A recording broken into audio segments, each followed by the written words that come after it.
में आपके बीच में हमारे लोकप्रिय महबूब नेता दुष्यंत चौटाला जी पहुंचने वाले हैं। मैं सभी इलाका निवासियों से और गांव वासियों से विनती करता हूं, कृपया पंडाल में वो अपना स्थान।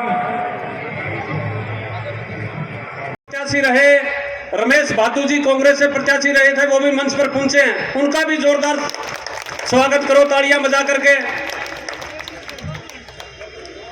मैं पार्टी का और जनता पार्टी के साझा उम्मीदवार गोविंद कांडा जी है और चुनाव चिन्ह कमल का फूल के सामने बटन दबा के विजय बनाने का काम करें और विधानसभा में भेजने का काम करें।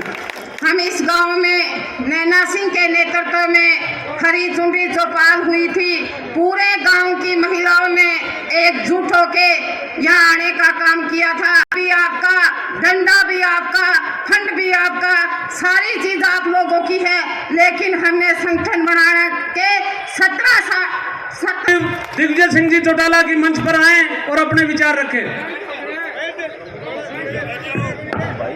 बहुत बहुत धन्यवाद आसनिया साहब।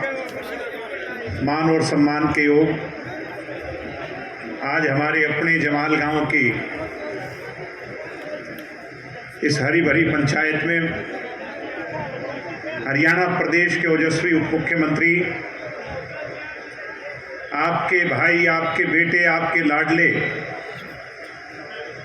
आदरणीय दुष्यंत चौटाला जी, कुरुक्षेत्र से देश की सबसे बड़ी पंचायत के सदस्य आदरणीय नायब सैनी जी, जेजेपी बीजेपी गठबंधन के संयुक्त रूप से प्रत्याशी, और एडवांस में बधाई दूंगा क्योंकि सुबह से आज जो जोश देख रहे हैं और चुनाव के अंतिम पड़ाव का जोश ये बता देता है कि आने वाला समय किसका है। एनलाबाद के भावी विधायक भाई गोविंद कांडा जी, भादू साहब, सर्वजीत मसीता जी, लितानी साहब, राधे श्याम शर्मा जी, प्रकट करता हूं, आपने जो विश्वास दिलाया, जमाल गांव ने तो कभी इस पार्टी के लिए, जेजेपी के लिए कोई कोर कसर नहीं छोड़ी।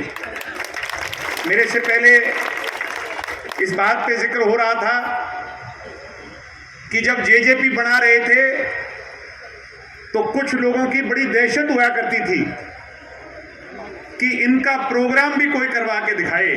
अब बात ठीक है कि कोनी? तब जमाल गांव के बहादुर लोगों ने चौधरी देवीलाल जी की सोच पर अपने कदम आगे बढ़ा करके इस जेजेपी का झंडा पहली पंक्ति में उठाया था। इतिहास इस बात का गवाह। तो हम तो आपके इतने ऋणी हैं कि हम नहीं, आने वाली 7 पीढ़ी भी आपका एहसान चुकता नहीं कर सकती। सम्मानित बुजुर्गों, नौजवान दोस्तों, वैसे तो सारी बात दुष्यंत जी करेंगे, नायब सिंह सैनी जी करेंगे। 100 घंटे बाकी हैं। आप सब बखूबी जानते हो कि ये चुनाव क्यों हो रहा। मेरे चाचा अभय सिंह जी विधानसभा के दरवाजे पर ये कहकर आए थे, ठोकर मार के आए थे कि असंवेदनशील लोगों की इस विधानसभा में मैं दोबारा कदम तब रखूंगा जब कानून वापस करवाऊंगा। ये बात कही थी कि नहीं कही थी नौजवान दोस्तों? आज कानून तो वापस नहीं हुए। इनेलो के लोग ये बात कहते हैं कि हमारा नेता अभय सिंह जी जबान का धनी है। जबान के धनी अगर अभय सिंह जी होते, आज इनेलो के लोग मेरी बात सुन रहे होंगे,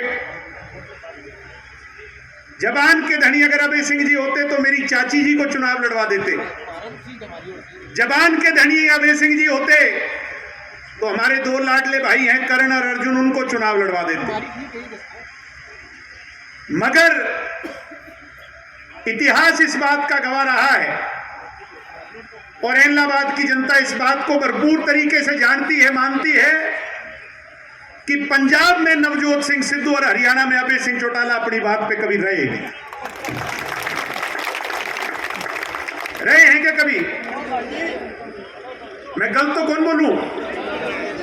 सम्मानित बुजुर्गों, नौजवान दोस्तों, जब चौटाला साहब ने सारा कुछ, जैसे टीम का कप्तान होता है, जेल जाने के बाद कप्तान बना दिया था अभय सिंह ने।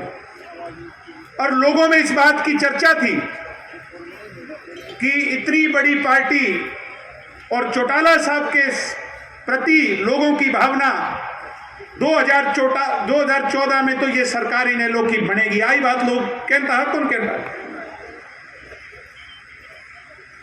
32 सीट से आपकी पार्टी को 19 पर ले गए, 19 सीट से आज 1 पे ले गए और वो 1 भी नहीं रही। समय का ऐसा कुदरत का खेल है। सम्मानित बुजुर्गों, नौजवान दोस्तों, पिछले चुनाव में डॉक्टर अजय सिंह जी ने, दुष्यंत जी ने, जेजेपी के किसी कार्यकर्ता ने अभय सिंह जी का विरोध नहीं किया था। किया था क्या? इसलिए नहीं किया था क्योंकि चौटाला साहब सामने बैठे थे और चौटाला साहब इस बात को कहते थे कि ये मेरा आखिरी चुनाव है भाई, और चौटाला साहब से प्यारा हमें कोई नहीं, उनसे आदरणीय हमारे लिए कोई नहीं। मगर आज उनकी बात को भी नीचा दिखा दिया कि नहीं दिखा दिया? दोबारा मैदान में आ गए और चौटाला साहब से वोट मंगवा रहे हैं। मैं तो आपसे एक बात कहूंगा, मन में तो इनेलो के कार्यकर्ता भी जानते हैं, ये जो तेजा खेड़ा वाली पुलिया है ना हमारी, इसको पार करने से पहले 10 बार फोन करके पूछेंगे भाई साहब का मूड कैसा है, बता दो। कोई कार्यकर्ता जाएगा तो उसको अपमान सहना पड़ेगा, किसी को बुरी भाषा सहनी पड़ेगी, पता नहीं क्या क्या सहना पड़ेगा। अरे एक भाई साहब नहीं, वो भाई साहब तो छोड़ो, कई भाई साहब और हमारे इलाहाबाद में हो गए। पहले उनकी हाजिरी मारो और फिर भाई साहब की हाजिरी मारो और फिर मूड का पता लगाओ। पीछे से क्या कह दिया कांग्रेस के कैंडिडेट के बारे में, पवन जी के बारे में ये कह दिया भी पवन तो मेरे साथ कब्जा दब्जा करके पैसे कमाने वाला आदमी है। आज बात कही, कौन कही? क्या ये बात कहने की है क्या? इसका मतलब ये तय है कि कब्जे करवाने में पवन जी से ज्यादा आपका योगदान रहा। अब आज तुम नौजवान ये फैसला करो, मेरे भाइयों नौजवान, भविष्य आप हरियाणा का हो कि आप बदलाव की बात करते हो, विकास की बात करते हो, एजुकेशन की बात करते हो, मेडिकल की बात करते हो, आप स्पोर्ट्स की बात करते हो। मैं गाड़ी में था, दुष्यंत जी को दोनों आज नौजवान कहने लगे कि हमारा स्टेडियम बनवा दियो। दुष्यंत जी ने कहा